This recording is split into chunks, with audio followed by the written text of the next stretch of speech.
Hey guys, what is going on? My name's Tyler McNabb, and this is the start of my YFZ450R rebuild. So, we've got this thing sat up on the stand, ready to be put back together, and I'm ready to get at it. So, as you guys know, in the last video, we got this beautiful motor all assembled, and she's still looking good. So, got that assembled, and it's ready to go in the frame here shortly. But first, we're going to be talking about one of the most exciting parts of the quad, in my opinion. So first thing we're going to do is we're going to try to get this thing to a rolling chassis. So I'm not sure if I'm going to get it to a rolling chassis in this video or if I'm just going to get most of the components on, but we will see. And so the most exciting part of the quad, in my opinion, is the suspension. So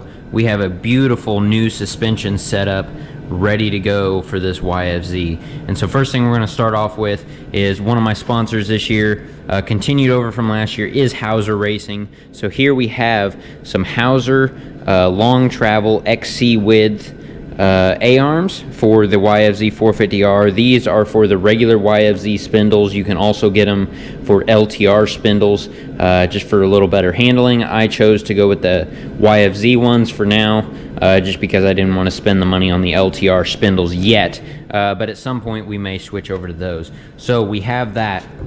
We've got our Hauser A-arms. We also have the Hauser Racing XC rear linkage that we're going to be putting on the quad. So here we have our suspension knuckle as well as the link itself.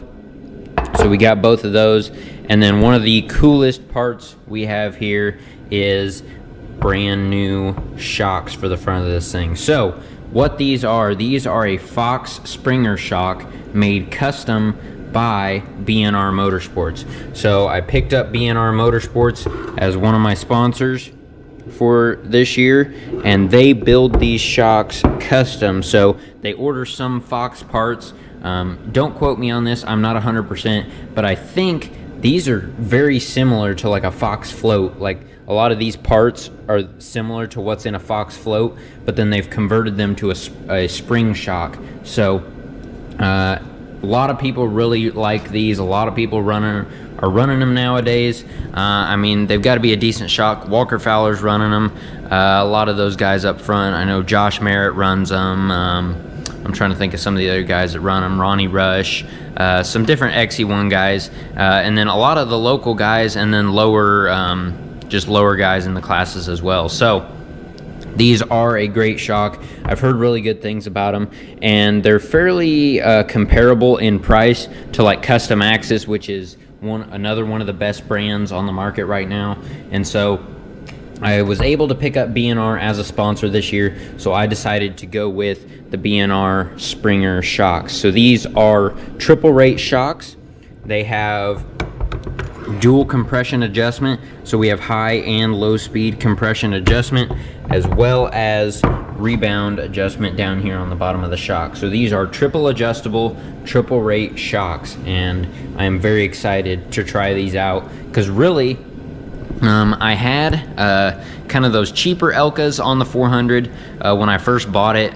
They were equivalent to like a Legacy series today. So if you know the Legacy series, it's basically a trail shock. So I've never really ran a good spring shock, and so I've got the Fox floats on the 400, and I had thought about using those, buying a set of those for the YFZ as well, but I decided to try a spring shock because it seems like a lot of people are going away from air shocks and more towards a spring shock. So I really wanted to try these. I was able to get hooked up with them, and so I figured, why not? So now that we've got all that, I've got all my hardware as well. We've got our new tie rods, all that fun jazz, and so really all there is left to do is to get these things mounted up on the quad. So these are a little bit different. Something I will mention as well, the Hauser Racing kit comes with this bracket. This is known as the Checo bracket, I think is what it was called. I think it was developed with Tracy Checo, one of the former, I think she was like an 8 or 9 time maybe 7-time GNCC national champion for the women's class, but they developed this bracket with her. And what it does is it actually mounts to the upper A-arms. It, if we come over here to the frame, it mounts, it goes like underneath here, and it actually, I believe it raises the mount point of the A-arm, and so your A-arm angles like this, and it corrects the caster. So I believe it's called the Checo caster bracket, yeah, that's supposed to help with the caster angle to correct them from the factory, and so that's a cool thing about these A-arms as well. But like I said, really all there is left to do is to get these things mounted up on the quad. So I will quit yapping here, and we will get these things mounted up. Let's do it.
Okay guys, we got this front end pretty much buttoned up, and whew, does she look good.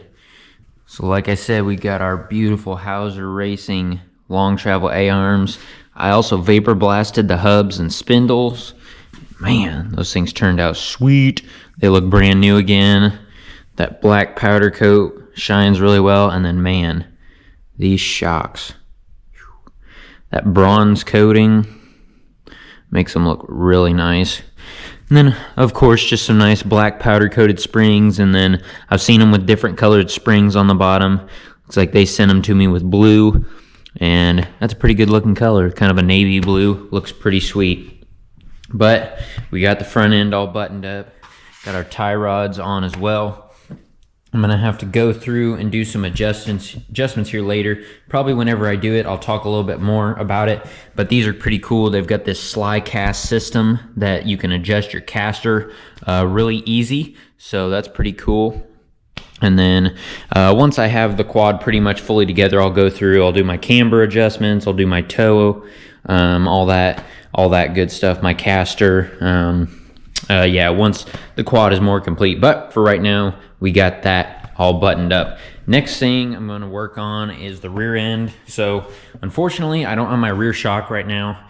I sent it off to Adam's Suspension for him to do a revalve on it, and I just sent it off later than I probably should have, so it's a little bit delayed. As you know, for those racers out there, this is a very busy time of year, so everyone is really busy. So he's working on my shock. I'm doing a revalve on it for the rear. So for now, to get this thing to a rolling chassis, what I'm going to do is just cut a board that fits in here between the frame and the link, and so I can at least get this thing to a rolling chassis. So next thing I'm going to do, we're going to work on the rear end, and I've got some cool parts, or at least, yeah, I've got some cool parts coming for the rear end. I do have one of them here today, and then another one will be here hopefully in the next week or so, but I'll show you that real quick. So here we have the Hess Motorsports rotor guard. So if you guys know from watching my 400 videos, this is the rotor guard that I run on my 400EX as well.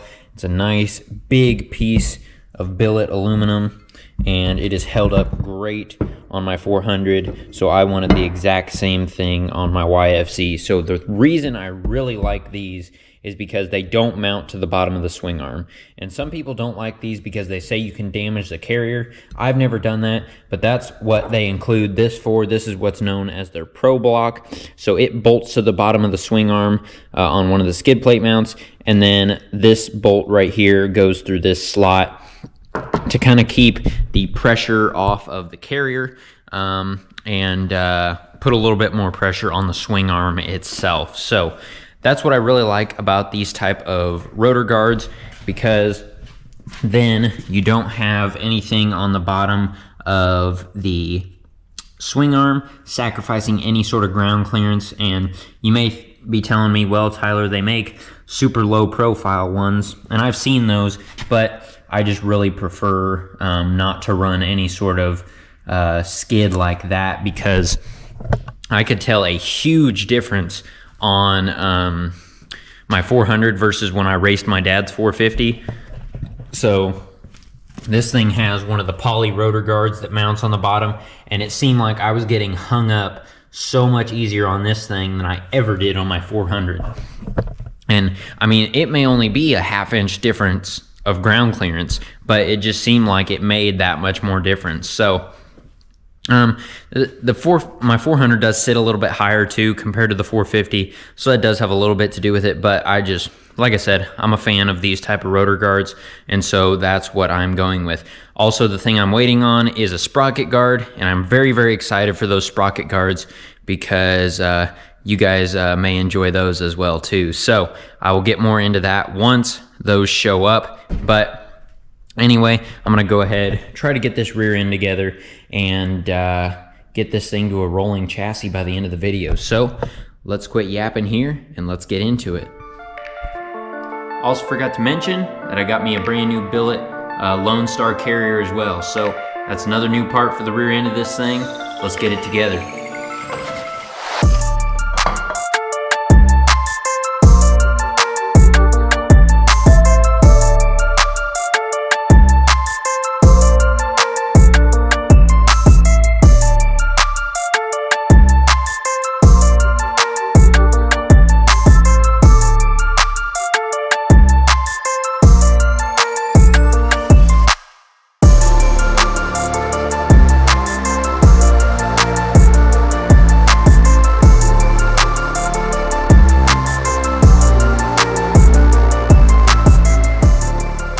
Okay guys, well, last time you saw me in this video, it was a Sunday. Right now it is currently a Friday, and unfortunately, nothing has gotten done on the quad since then. So, you may have saw me starting to assemble the rear end on this thing. Well, that came to a grinding halt, unfortunately. So, the issue was, I told you I got an LSR billet carrier, and I also told you that I got a Hess Motorsports rotor guard. Well, basically what happened, long story short, I tried to put them together. When I did, I'd put the circlip on the carrier, and when I did that, I could not turn it for anything. So it was way too tight, would not work. So my first thought was, you know, just there's some tolerance issues. I'll sand down the circlip real quick, and I'll slap it together and it'll be good. Well, unfortunately, that was not the case. So basically what I have found out from all this is actually the carrier that I got from Lone Star, I'm pretty sure wasn't good. The first one wasn't, because I thought it was the brake stay was the issue. So, or the Hess Motorsports rotor guard. I thought that was the issue. So I took that off and I put the stock brake stay back on, and it still didn't work. And so at that point I knew, okay, there's something up with this carrier. So I got a different carrier. So that's actually the one sitting right here. This is also a Lone Star one, because I assumed the other one was bad. So we have a new one here. And so I went to install it last night, and the same issue. So this time though, the Lone Star carrier worked with the stock brake stay, but it would not work with the Hess Motorsports rotor guard. And so what I found out is just the tolerances between the two products are overlapping. So what you can do is you can either run a stock carrier with a Hess Motorsports rotor guard, or you can run a Lone Star carrier with the stock brake stay and a different rotor guard. So that is the issue that I ran into, is that unfortunately between the two companies, since they're both aftermarket companies, they both have tight tolerances. This is the issue I ran into. They just don't work together. And so the Hess Motorsports rotor guard does work with the stock carrier, and since I will probably have better luck reselling the carrier, this carrier's up for sale. So if you guys need a carrier for a YFZ450R, it works just fine with the stock brake stay. The only issue is it's just got a couple scuffs on it from turning it inside the swing arm. Other than that, it's brand new. Hit me up if you want that. But so what I'm going to be doing is I'm going to be sticking with the stock carrier. I'm going to be running the Hess Motorsports rotor guard since I've already got it. And then I'm just going to rebuild that stock carrier. So I've got all the goods over here. We got our seals and yeah, our O-rings and that kind of stuff. Got a Pivot Works rebuild kit from Rissler's Extreme ATV. He had that in stock, so that is great. Bearings are actually in the freezer right now. They're getting ready for this. And so one of my very first videos was doing a carrier bearing video. So if you want to see a cringe-worthy video on how to replace carrier bearings, then go watch one of my very first videos. But we got the old hot plate out. The old hot plate trick is great for getting these old bearings out and removing them. So that's what we're going to do. I'm probably not going to film it because it's pretty straightforward. So when I catch back up with you guys in this video, we're going to be getting this rear end assembled. So let's get back into it, and hopefully we can make a little more progress on this thing.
Okay guys, well, we officially have this thing sitting on the ground. We have a rolling chassis.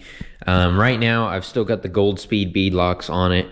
I'm waiting. I've took the tires up to Rissler's. He's going to pop the bead off for me, just because mainly I don't have a debeater, or what, I don't know what you call it. Basically, a tool to get the tire off the bead of the inside of the fronts. The rears are dual bead locks, so that doesn't matter, but the fronts are single bead lock on the outside, and so you need something to debead the tire, and I just haven't gotten one of those tools at this point. So I took them to him. He's going to pop those beads off for me so I can switch out for the hypers, as well as we got some fresh tires going on this thing, and so we will do that in a later video. But for now, we have this thing sitting on the ground, and don't pay too much attention to the alignment or anything like that. I've just basically got it set for now. Once everything's in the quad and we get it to ride height and everything, then we'll start messing with all that. But yeah, ended up getting the rear end together, and so our stock carrier working good. We got some fresh bearings in it. I don't have my sprocket guard on yet because I am currently waiting on that. Like I mentioned in the last video, I believe, or actually no, it was in the beginning of this video. I'm waiting on that. Hopefully you guys will like that.